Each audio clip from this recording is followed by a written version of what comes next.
So if you're like me, you may have gotten into collecting some pallets that you can generally find for free. I've used them for firewood. I've also used them for some projects.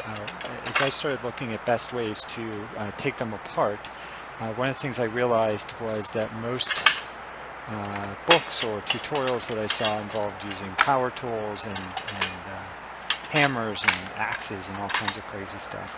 What I actually found was something on Amazon called a pallet buster, and you can see that I'm using it here. When I was trying to use a scroll saw and using a hammer and a crowbar, it was taking me upwards of a half an hour per pallet to get it across. As you can see here, I think this video is about 2 minutes and 20 seconds.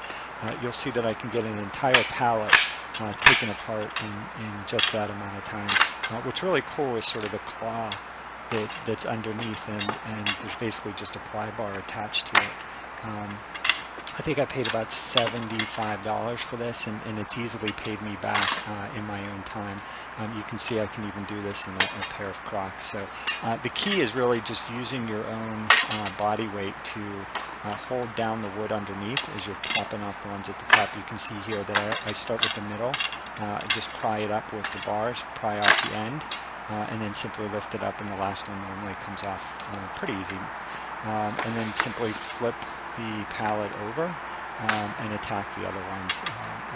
This could not be easier. I can probably get 3 or 4 of these done in the amount of time that it was taking me before. Plus, I was often losing pieces of wood because as I was cutting them with a circular saw or scroll saw or whatever I was using, I would have to cut around the nails, and it was just extremely frustrating. This has made my life so much easier. I can get just about every piece of wood from each pallet to be salvageable, which really makes a big difference as opposed to wasting them. You can see I have a pretty big pile in the background, and then you have the support pieces, and you're done. So I could not be happier with the way that this is done.